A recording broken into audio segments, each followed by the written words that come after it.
Bueno, para hacer el análisis de este cuento que leímos en el video anterior, el cuento La busca de Averroes de Jorge Luis Borges, tenemos que poner un poco, para iniciar este análisis, tenemos que poner un poco en contexto histórico el tema referente central que trata el relato, ubicarnos en tiempo y espacio en que está siendo relatada esta historia.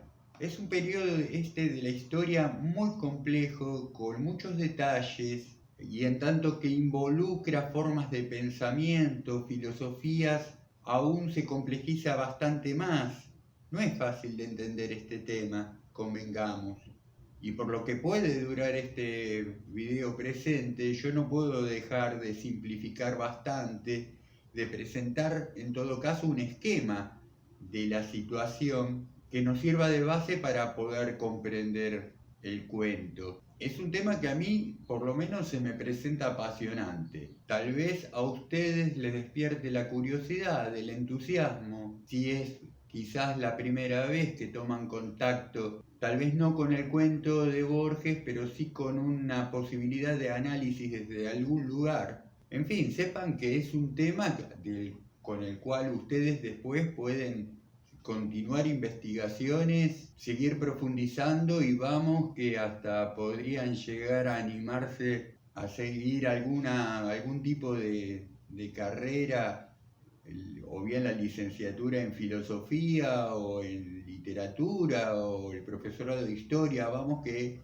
es un tema que comprende muchas disciplinas, guarda interés desde diferentes disciplinas.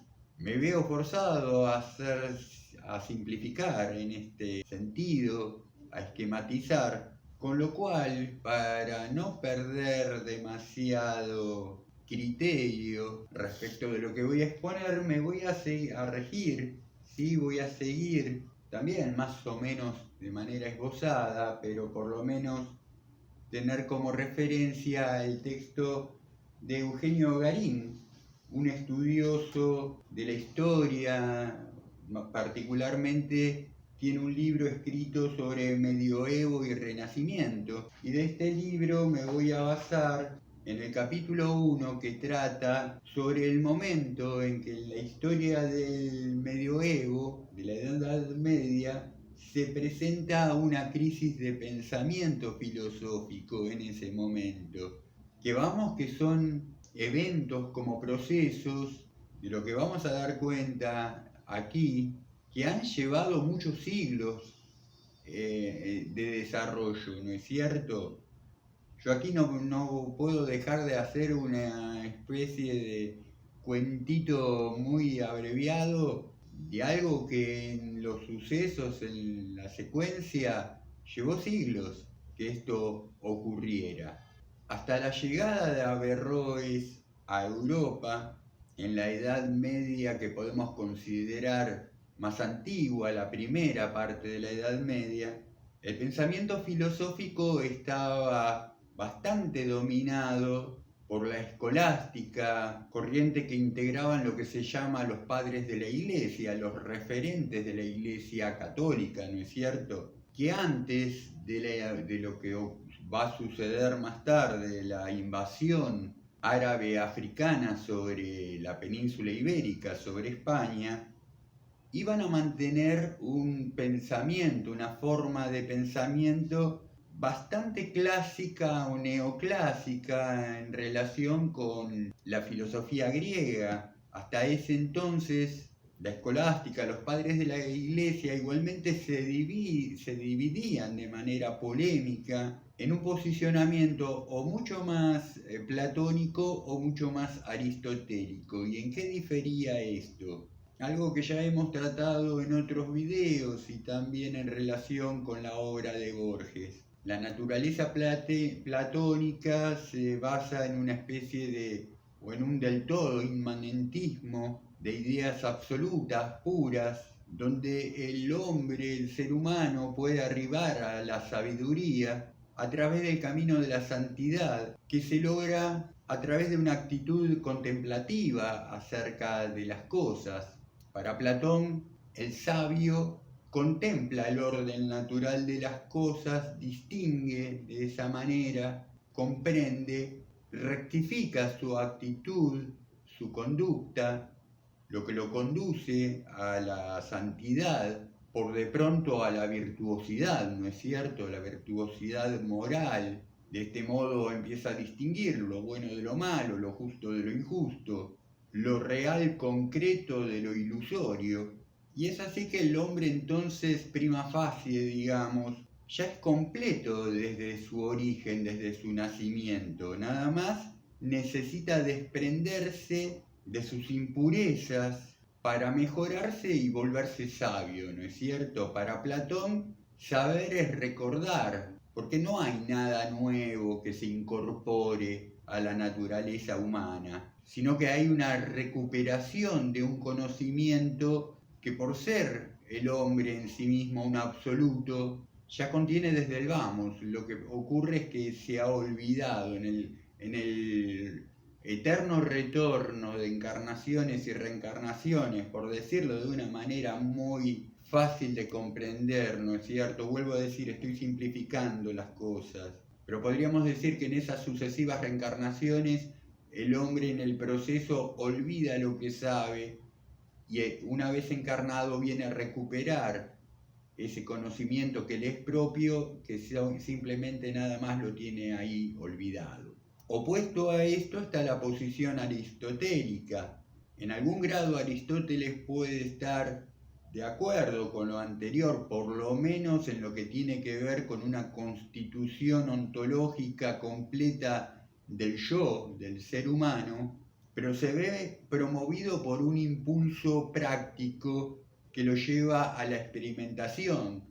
Entonces, desde una posición aristotélica se va a estar más propenso a la experimentación científica y en procura de un mejoramiento del yo y del ser, del grado del ser, superior a lo que se posee en primera instancia por naturaleza. Podemos empezar a pensar en una protoconcepto, una protoidea de superhombre, ¿no es cierto? Desde el platonismo es imposible la concepción de un superhombre, porque el hombre está constituido en sí mismo desde su origen, nada más tiene que darse cuenta. Desde el aristotelismo, entonces sí, el ser humano, si bien está constituido de base, de origen como un yo, todavía puede trabajar y puede incorporar y puede desarrollar elementos, de alguna manera transustanciarse o transformarse en algo superior a lo que es en una etapa previa. Ya para la Edad Media, con la escolástica y con los padres de la Iglesia, todo esto que acabo de decir está mucho más desarrollado, más complejizado. Pero por ejemplo tenemos desde la postura platónica o neoplatónica un tal Gregorio Niceno que decía cosas tales como que el alma, divina por naturaleza, no percibe su esencia propia porque se lo impide su revestimiento corpóreo. Pero basta con lavar y eliminar ese cieno para que de inmediato vuelva a brillar su originaria belleza divina.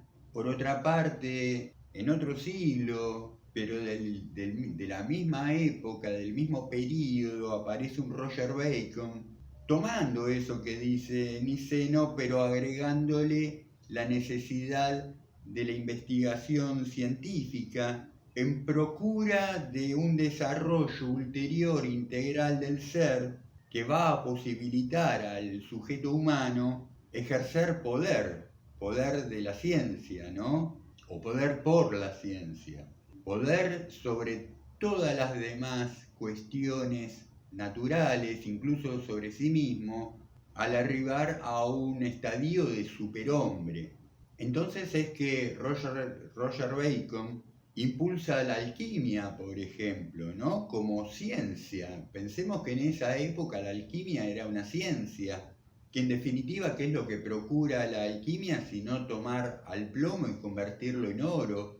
Esto de un modo alegórico, tomar un primer estadio humano que se puede analogizar con el elemento plomo y transmutarlo en otra cosa muy superior, como puede ser el oro, ¿no es cierto? Que por otra parte, además, no solo de los metales se lo considera en sí mismo el más puro, sin agentes componentes, sino que el oro es oro en sí mismo y además de existencia escasa en cantidad, ¿no es cierto?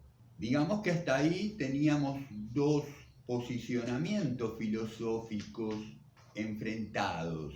Claro que se está discutiendo de la realidad del alma y de sus características, y eso nos lleva a pensar muchas veces que, bueno, en esa época las discusiones eran bizantinas y lo que se estaba discutiendo era algo tan banal como estúpido como pensar, discutir acerca del sexo de los ángeles, ¿no es cierto? Es probable que hubiera algo de eso, pero vamos que había gente que por sostener sus diferencias respecto al pensamiento más oficial, más instituido, que perdía la vida por defender sus puntos de vista, ¿no es cierto? Perdían la vida, eran desterrados, anatemizados, censuradas sus obras. Censuradas sus obras, es decir, prendida a fuego.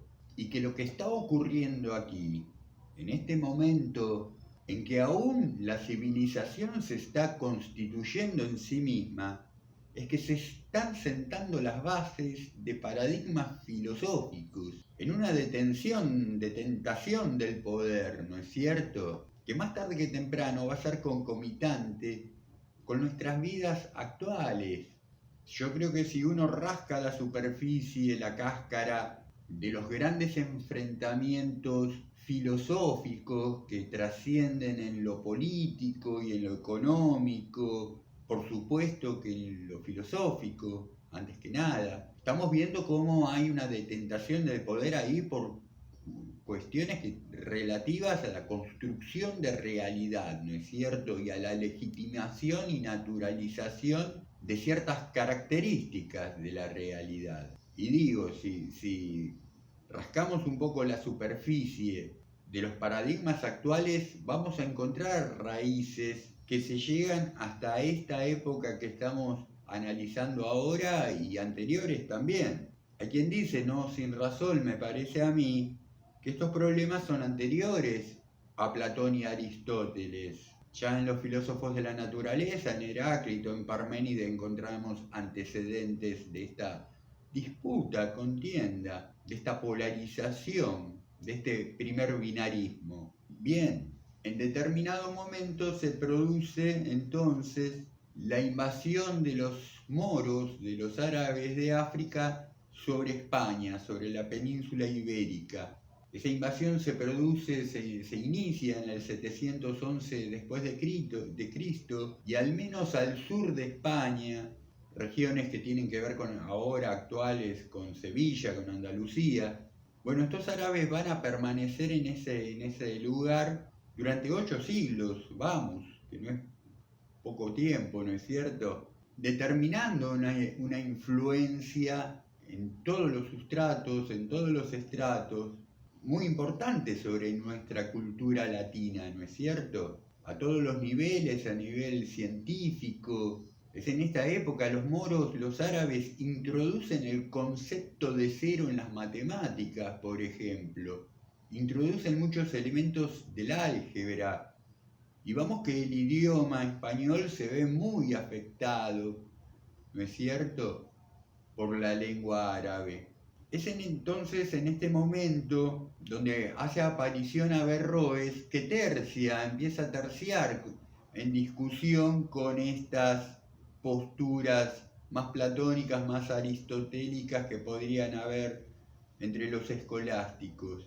Por momentos, Averroes parece entenderse más con los platónicos, por momentos parece entenderse más con los aristotélicos, pero tiene ahí una diferencia radical con ambas posturas.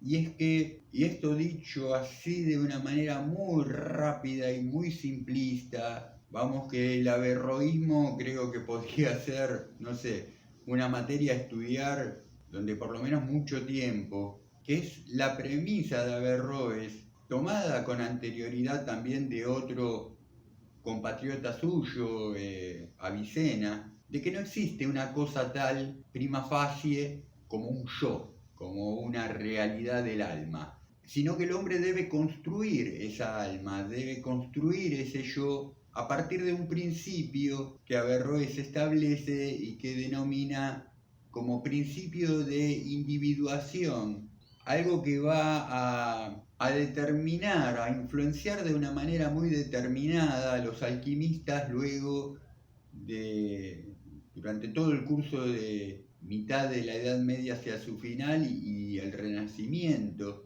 y que llega a nuestros días a través del psicoanálisis y de la psicología de Carl Gustav Jung, que él toma este principio de individuación y ya habla de un proceso de individuación, que es un proceso análogo legítimamente al proceso alquímico, y que a primera vista puede parecer hasta un detalle insignificante, que el hombre nazca o no nazca con alma, que se la tenga que construir. ¿Qué pito toca en el contexto, en el teatro del mundo, no es cierto?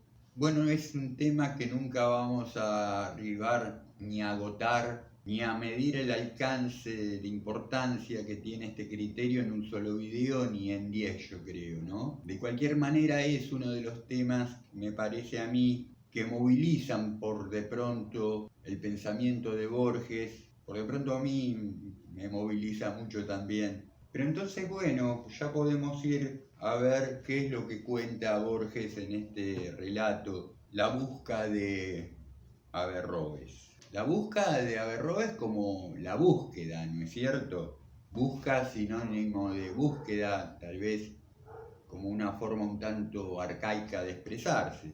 En su cuento Borges parte de la premisa o plantea como tesis inclusive el hecho de que los filósofos árabes, no solamente Averroes, todos los que lo acompañan, desconocen el concepto por lo menos de teatro, ¿no es cierto?, de teatralidad, de actuación. En principio, Averroes está estudiando la poética y la retórica de Aristóteles, y cuando Aristóteles llega a conceptos tales como comedia y tragedia, nos cuenta Borges que se pierde, ¿no es cierto? O sea, no sabe de qué está hablando Aristóteles con estas nociones.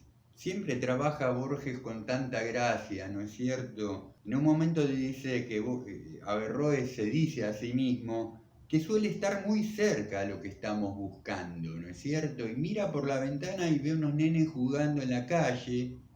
¿Qué es lo que están haciendo esos nenes? Una representación, ¿no es cierto? Juegan a representar una escena, juegan a representar ciertos personajes.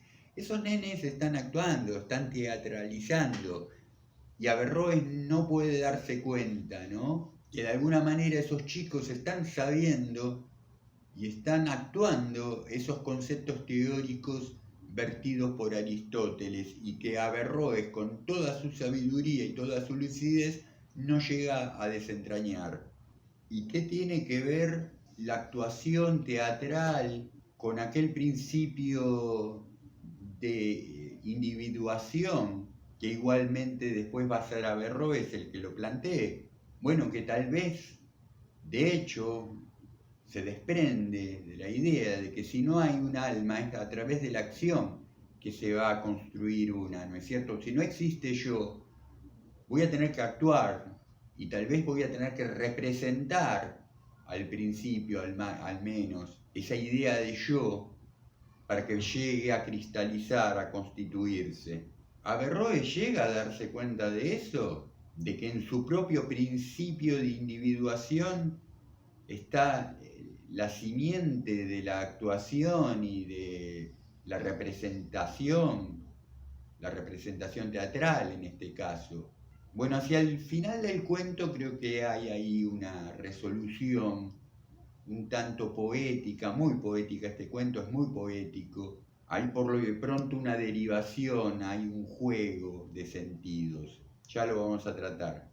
Otra vez vuelve a aparecer la figuración de la rosa y del vínculo de la rosa con las letras. Lo habíamos visto esto en el video anterior cuando tratamos el poema del golem.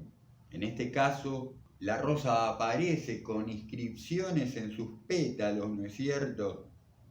Creo que es el poeta Abd al-Malik el que refiere esta cuestión, que existiría una rosa que naturalmente lleva inscripta esta leyenda en sus pétalos de que no hay otro Dios que no sea Alá y no hay otro profeta que no sea Mahoma, Muhammad.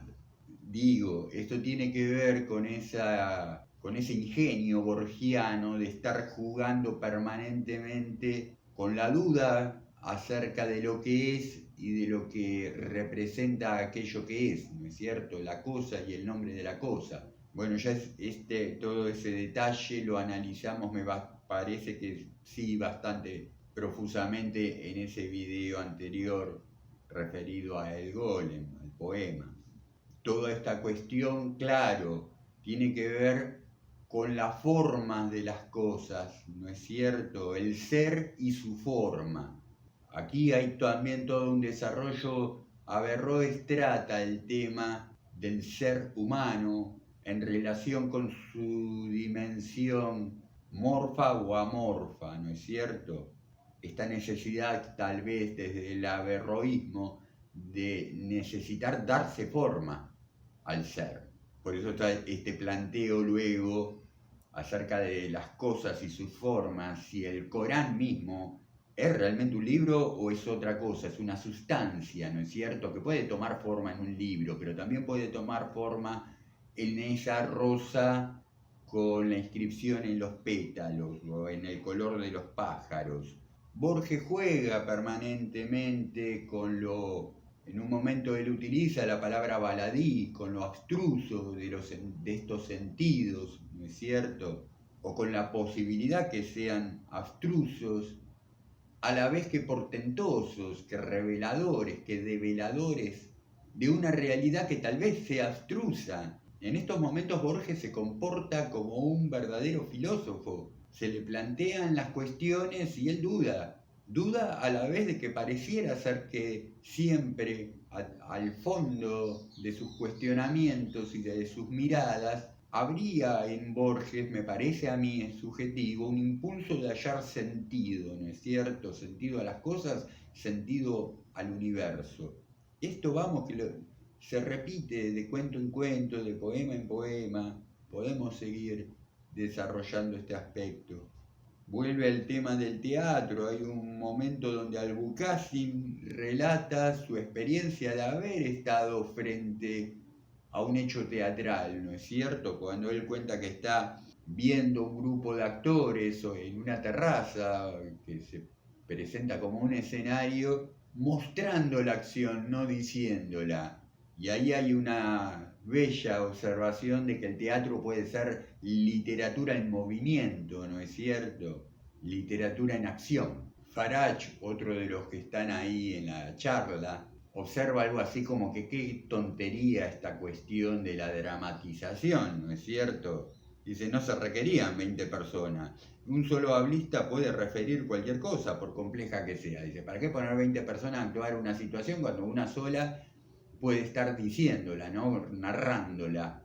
Una observación similar hace Borges, creo, si no me equivoco, en el prólogo a la invención de Morel de Bioy Casares, cuando dice algo así como que escribir un cuento es más o menos desarrollar en 30 páginas lo que uno podría haber dicho oralmente en 3 minutos.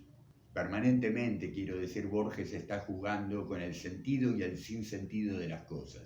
¿Por qué nos ocupamos tiempo, ocupamos esfuerzo en desarrollar una historia en 30 páginas por escrito, que tanto tiempo le va a insumir al lector sentarse a leerlo, cuando lo que se dice ahí se podría haber resumido en 3 minutos de algo que se dice de manera oral? Finalmente, hacia el final del texto, Borges juega con la contradicción, me parece. Tal vez, en realidad, procurando alguna cuestión de ciclicidad. Cuando asegura, hacia el final, el último bloque de texto, Dice, sentí que Averroes, queriendo imaginar lo que es un drama sin haber sospechado lo que es un teatro, no era más absurdo que yo, queriendo imaginar a Averroes sin otro material que unos adarmes de Renan, de Lane y de Sin Palacios. Sí, pero antes había dicho que Averroes llega a comprender el concepto de comedia y de tragedia. Lo dice 2 párrafos antes cuando asegura también: algo le había revelado el sentido de las 2 palabras oscuras, comedia y tragedia. Con firme y cuidadosa caligrafía agregó estas líneas al manuscrito. Aristóteles denomina tragedia a los panegíricos y comedias a las sátiras y anatemas.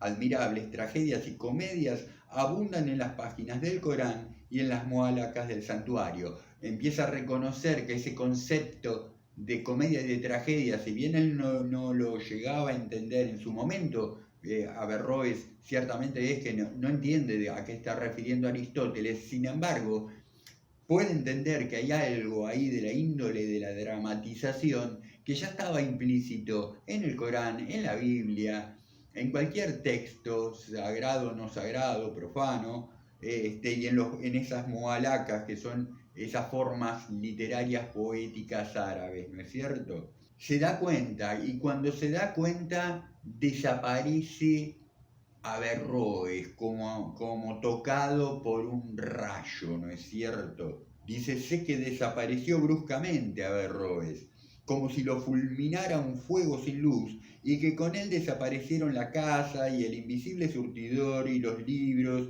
y los manuscritos y las palomas y las muchas esclavas de pelo negro y la trémula esclava de pelo rojo y Farach y Al-Buqasim y los rosales y tal vez el río Guadalquivir, también todo desaparece, ¿no? Es tocado por la comprensión Averroes y él mismo desaparece y desaparece el mundo. Sin embargo, Borges nos da ahí también otra pista, que no deja esta desaparición de él y del mundo, no deja de ser una metáfora. Averroes no desaparece físicamente de manera material. ¿Cómo advertimos esto? Que esa desaparición es figurada, es poética. Y nos damos cuenta, porque antes había dicho, que las esclavas negras habían estado torturando a la esclava pelirroja, algo de lo que Averroes no se iba a enterar sino por la tarde. Pero antes de la tarde, entre el episodio de la tortura de las esclavas negras a la esclava pelirroja y de que él se entere del episodio por la tarde, antes, entre medio, él tiene ese rapto de lucidez donde llega a comprender lo que es comedia y lo que es tragedia, y entonces tiene así como esa voluta racional de sabiduría que lo proyecta hacia otro estadio, hacia otro nivel de realidad, ¿no es cierto? Sin embargo, él por la tarde se va a enterar de lo que había pasado entre las esclavas. Quiere decir que, bueno, nada, todo completamente conjetural. ¿Es Averroes realmente el que termina por enterarse de lo que ocurrió con las esclavas? Sí, en un punto es Averroes, pero no es el mismo Averroes del principio del cuento y del transcurso, ¿no es cierto? Hubo una transformación ahí. Ya Averroes, ahora tal vez Averroes sea realmente Averroes, ¿no es cierto? En esa comprensión cabal que tuvo de las nociones aristotélicas, consigue la consumación que promueve el principio de la individuación por él mismo establecido. Borges en ese epílogo, en esta coda, cuando cierra el cuento y que abre diciendo: en la historia anterior quise narrar el proceso de una derrota, arranca este epílogo como queriéndose salir del texto previo, ¿no es cierto? Como queriendo dar un testimonio desde lo extraliterario, desde lo extraficcional, por de pronto. Pero vamos que no deja de ser si se quiere ver así, no deja de ser parte de esa ficción, ¿no es cierto?, de la ficción anterior. Permanentemente Borges juega con estas ambigüedades, ¿no es cierto? Este epílogo no tiene una nota, un título, un subtítulo que podría decir nota agregada, nota aclaratoria, un algo que lo referencie más de la índole del ensayo, del testimonio, de la nota al pie. Es una continuación, si bien hay una línea, se deja un espacio de línea intermedia entre este epílogo y lo anterior. Vuelve a esta idea cíclica de que Averroes en realidad nunca entendió, llegó a comprender los conceptos de comedia y de tragedia, según Aristóteles, cuando dice: sentí que Averroes, queriendo imaginar lo que es un drama sin haber sospechado lo que es un teatro, bueno, bla, bla, bla, esto ya lo referí. Sin embargo, vimos que en un momento tuvo un rapto de lucidez y llegó a comprender. Y me parece que, bueno, el cierre total del cuento, ahí encontramos a pleno el estilo Borges de referir las cosas, cuando dice: sentí en la última página que mi narración era un símbolo del hombre que yo fui mientras la escribía, y que para redactar esa narración yo tuve que ser aquel hombre, y que para ser aquel hombre yo tuve que redactar esa narración, y así hasta lo infinito. Sí, claro, Borges siempre fuga hacia lo infinito, ¿no es cierto? Y es verdad que también en su concepto primordial el símbolo es cerrado, ¿no es cierto? Sí, también el símbolo cierra en sí mismo, y el infinito también es un símbolo. Vamos que este también es un cuento en Borges, donde se juega mucho con lo no dicho, con lo inferido, se infieren cuestiones que después me parece a mí que es el lector el que tiene que tomar una decisión de qué interpretación le va a dar a estas ciertas inferencias. También Borges se constituye en símbolo y se cierra en sí mismo cuando dice en la última línea: en el instante en que yo dejo de creer en él, Averroes desaparece. Y otra vez cierra de manera cíclica Borges con que, bueno, entonces todo es construcción mental, ¿no es cierto? Averroes es la construcción mental, al margen de que si existió históricamente o no, pero lo que podemos decir de él hoy día no deja de ser la construcción mental que se hace Borges y que completamos nosotros lectores y que completan los estudiosos acerca de alguien que quizás nunca existió.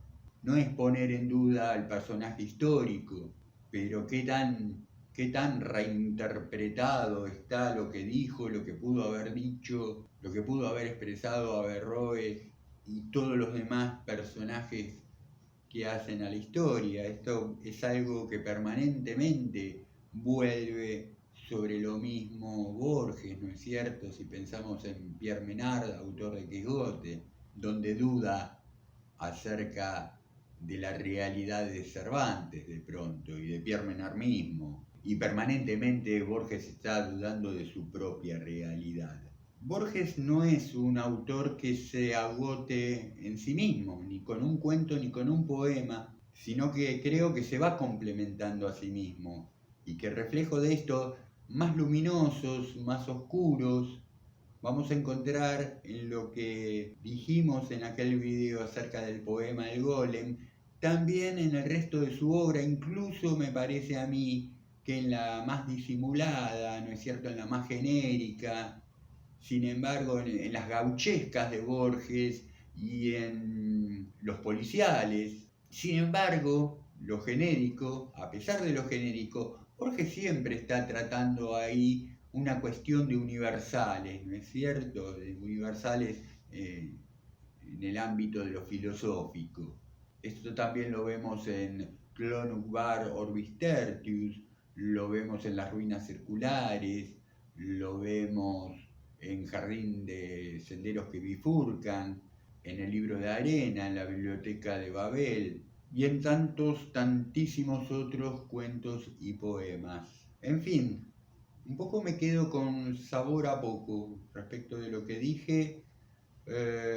Asumo que es un cuento difícil tanto de leer como de tratar de analizar. Igualmente me quedo con este sabor a poco. También entiendo que llevaría mucho tiempo desmenuzar línea a línea este cuento para recobrar otros sentidos más finos, más sutiles, que del mismo se desprenden. Hasta aquí espero que les haya gustado el tratamiento de este material.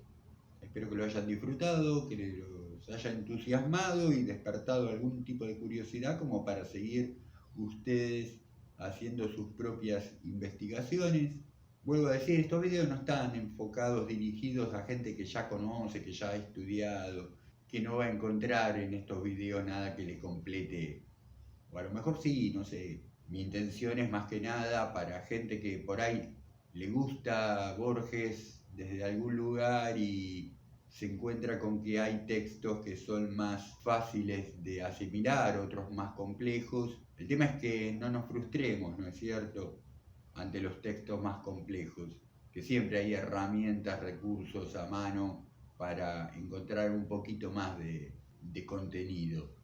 En fin, mis queridos y mis queridas, espero que estén disfrutando de estas épocas. Está saliendo el solcito aquí en el hemisferio sur, en la Argentina al menos. Espero que estén teniendo hermosos momentos, teniendo gratas lecturas. Como siempre también les pido, comenten, dejen likes, dislikes, compartan, recomienden, pero por sobre todas las cosas nunca dejen de ser felices con las cosas que les hacen feliz hacer, como para mí me hace muy feliz hacer estos videos. Bueno gente, hasta prontito.